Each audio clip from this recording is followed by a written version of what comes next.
ओम।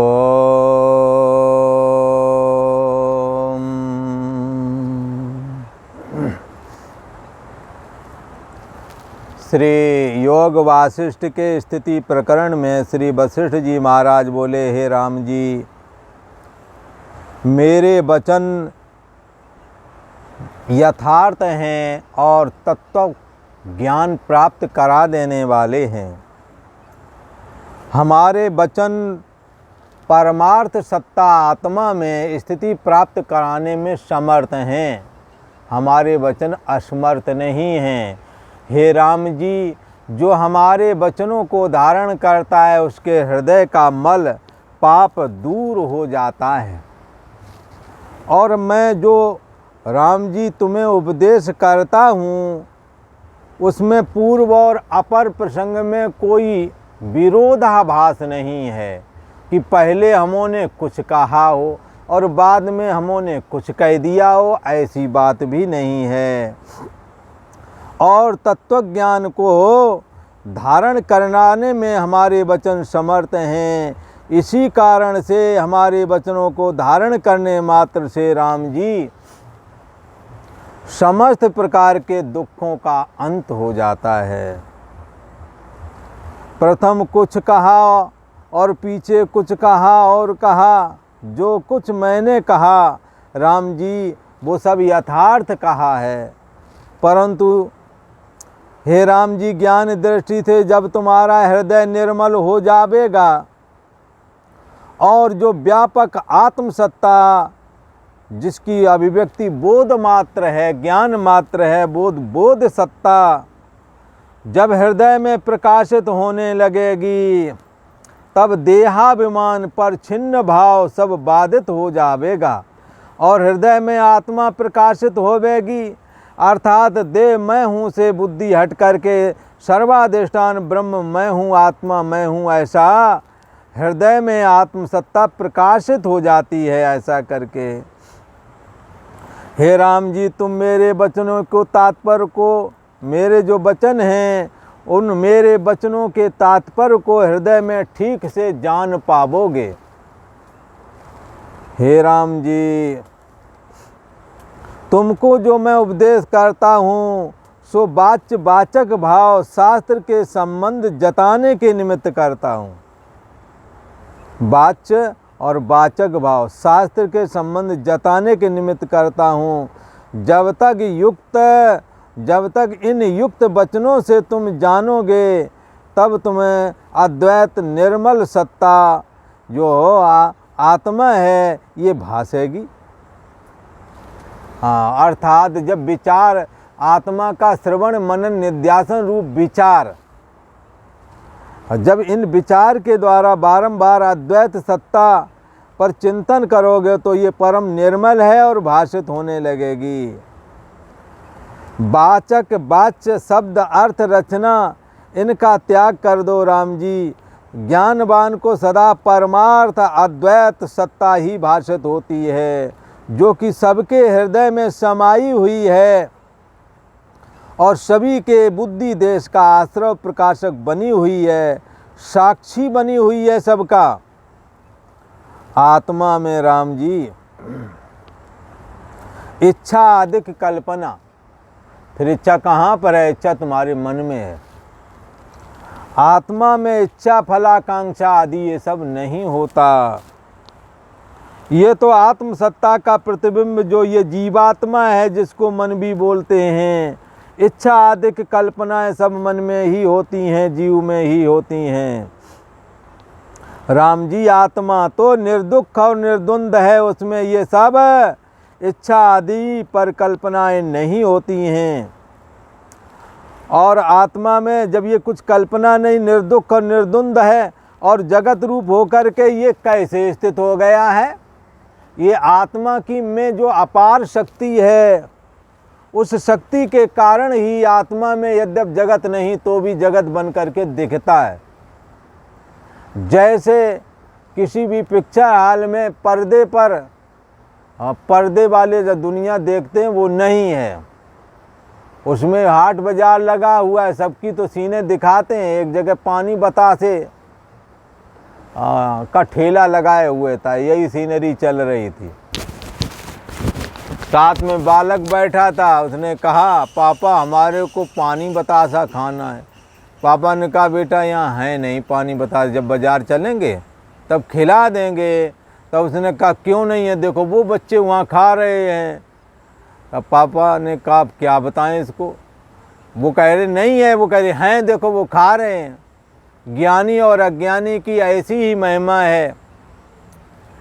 ज्ञानवान महापुरुष जो आत्मा में जाग गया है उसे जगत मिथ्या दिखता है और लेन देन ग्रहण त्याग आदि में उसकी रुचि नहीं रह जाती है। स्वप्नवत जगत में वो किसको छोड़े किसको त्यागे, कौन सा आश्चर्य देख ले या कौन सी वस्तु मिल जाए जिससे हंसी आ जाए, ठठाका लगा के हंस जाएं, खुश हो जाएं, और क्या चला जाए कि दुखी हो जाएं। ब्रह्मज्ञानी के लिए कहा गया है हर्ष शोकऊ जहाती, उसके हर्ष और शोक दोनों चले जाते हैं। जैसे कोई सपने में जाग जावे तो सपने में जब उसे पता लग गया ये सपना चल रहा है तो किसके नष्ट होने पर दुखी होवे और क्या मिल जाए कि सुखी हो जावे। इसलिए सपने होए भिकार नृप, रंक नागपत होए, और यदि जागा है सपने में जागे हान न लाभ कछु। स्वप्न चल रहा है, अब आप वहाँ जाग जाएं तो राजा बने या तो भी तो राजा बनने का कोई लाभ नहीं समझ में आता यार, ये कल्पना है। और भिखारी बन गया राजा तो कुछ हानि नहीं लग रही है।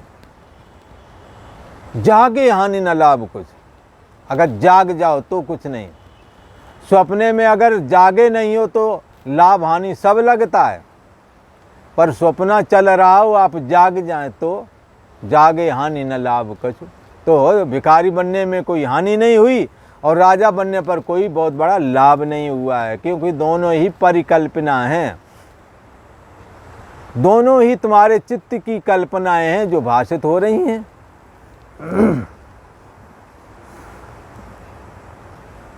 यहाँ कहते हैं कि हे राम जी, ज्ञानवान को तो एक परमात्मा अद्वैत सत्ता ही भासती है। हाँ, सदा चैतन्य सत्ता आत्मा परमार्थ सत। किसी ने कहा महाराज ये परमार्थ सत्य क्या है?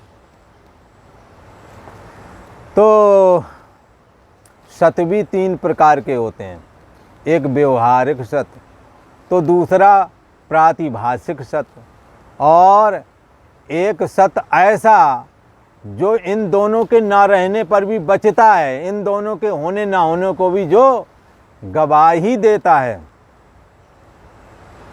जागृत अवस्था चल रही है, अभी हम जान रहे हैं, फिर जागृत अवस्था खत्म हो गई, स्वप्न चालू हो गया तो सपने को हम देख रहे हैं, फिर स्वप्न भी टूट गया, जड़ता रूप निद्रा आ गई, कुछ भी न जाना ये भी जाना। सोने वाला आदमी जाग के क्या बोलता है? कुछ भी न जाना सुख से सोया। जो सब कुछ जानता रहा इस जागृत जगत में वो सो गया तो कहता कुछ न जाना।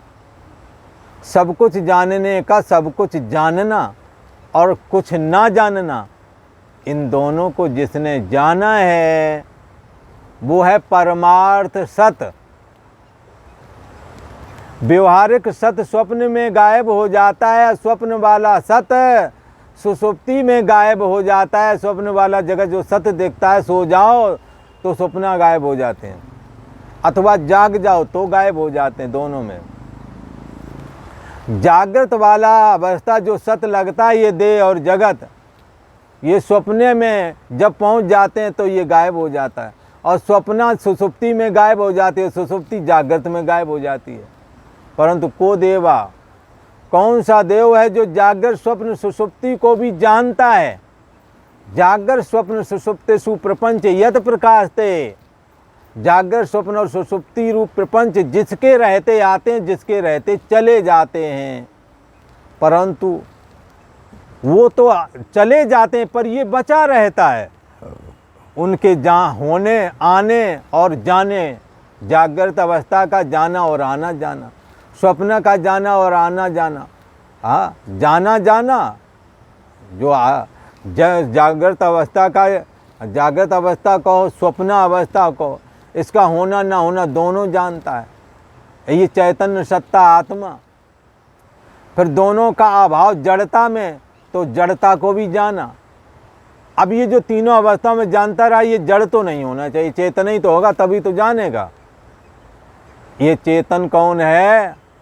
ये वही चेतन है जिसके लिए उपनिषद कहते हैं चेतन चेतना नाम एको बहु नाम। बहुतों में जो अहम असीम रूप चेतना है, उस चेतना को भी जो चेतना भेजता है उसका नाम है आत्म चेतना, उसका नाम है ब्रह्म चेतना। वही चेतन तुम्हारा आत्मा है, सो प्रभु नहीं, सो तू है, वो कोई दूसरा नहीं, तू ही है। पर शरीर को नहीं कह रहे, मन इंद्री को भी नहीं कह रहे, बुद्धि को भी नहीं कह रहे, और तुम्हारे सोने जागने वाली चेतना को भी नहीं कह रहे। जो इसको जानता है, यो बुद्धि परतस्तु सा, सोने जागने वाली चेतना का होना ही बुद्धि का होना है। और कुछ ना जाना, सोने जागने वाली चेतना का गायब होना ही बुद्धि का गायब होना है, सो जाना। इसको जो जानता है उसको कहते हैं आत्मा, उसको कहते हैं ब्रह्म। यही है जो तुम्हारा हमारा सबका असली रूप है, और बाकी सब इसी की सत्ता से उठने वाली तरंगे हैं। बुद्धि रूपी तरंग उठी, वो मन के रूप में तब्दील हुई, मन इंद्री के रूप में, और इंद्री देह और जगत के रूप में तब्दील हो जाता है। ऐसे एक ही आत्म सत्ता समस्त जगत बन करके खड़ा हो जाता है। इसलिए हे राम जी, जब हमारे इन वचनों को सुनोगे, शास्त्र के संबंध जताने के निमित्त मैं तुमको उपदेश करता हूँ, सो वाचक शास्त्र के संबंध जताने के निमित्त करता हूँ। जब इन युक्त वचनों से तुम जानोगे, तब ये अद्वैत आत्मसत्ता तुम्हें स्वयं भाषित होवेगी। जो कुछ वाचक शब्द अर्थ रचना है, उसका तुम त्याग कर दो, शुद्ध चैतन्य सत्ता को ग्रहण कर लो। वाचक बोलने वाला, सुनने वाला, ये दोनों चीज हटा दो, दोनों में चेतन एक ही है। वाचक कहने वाले, वाणी से कहने वाले जो प्रवचन है, कौन है जो वाणी को जान रहा है? वक्ता का जो आश्रय प्रकाशक कौन है? वाचक शब्द अर्थ कलना है, उसका त्याग करो, कहते हैं इसका त्याग कर दो। शब्द जो वाणी से जो शब्द निकले उसका त्याग कर दो, उपाधि दृष्टि का। तो बचेगा जो वाक्य कहे, उसका अर्थ जो है उसको ग्रहण करो। ज्ञानवान को राम जी सदा परमार्थ आत्म सत्ता ही भाषित होती है। आत्मा में राम जी इच्छा आदि की कल्पना कुछ नहीं है। इच्छा द्वेष आदि ये आत्मा में नहीं है, मन के अंदर ही हैं। और कैसा है आत्मा? निर्दुख निर्द्वंद है, पर जगत रूप होकर के स्थित हो गया। ये देखो, आत्मा में अघटित घटना पटी ऐसी अपार शक्ति है, वो कुछ भी करके दिखा सकता है। तो क्या दिखा दिया? जगत बन करके दिखने लगा।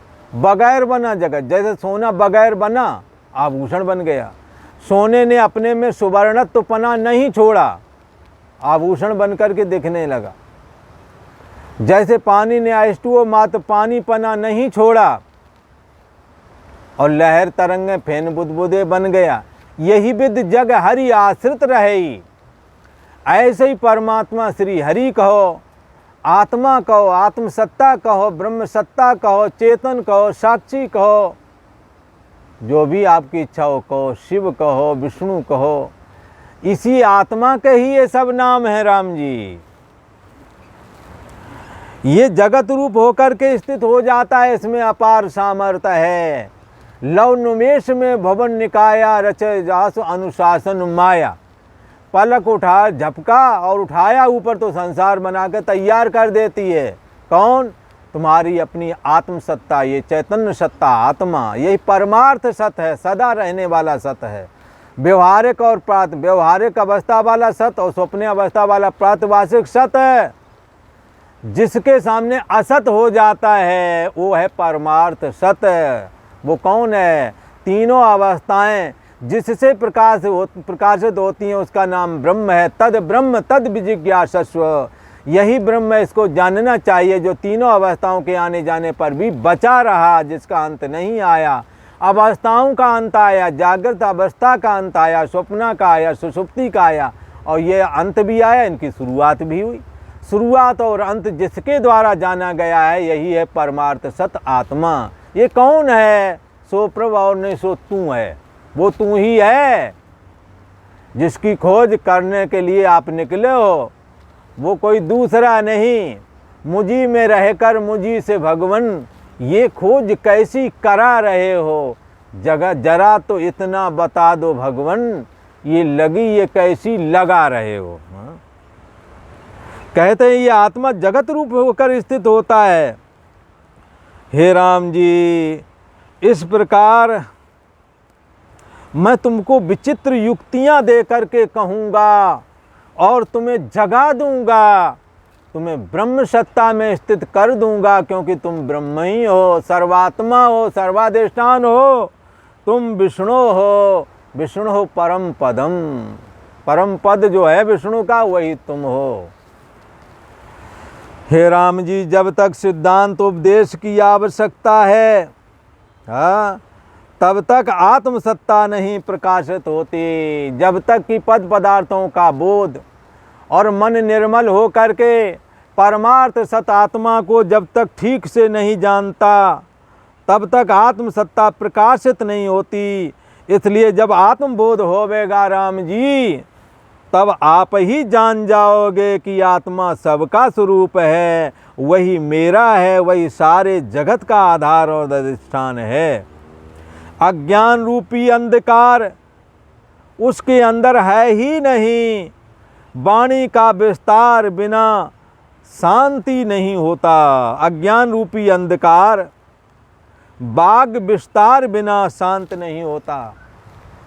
हे राम जी, जो हृदय में अज्ञान रूप अंधकार है, वो जब बहुत प्रकार से वाणी से हम उपदेश करेंगे, अर्थात अपनी वाणी का विस्तार करूँगा और बारंबार तुमसे उपदेश करूँगा, तो ये रहस्य तुम्हें क्लियर हो जाएगा। हृदय में आत्मा मैं हूँ ऐसा करके धारण कर सकोगे। इसीलिए मैं बारंबार उपदेश करता हूँ। और आज इतना ही। ओ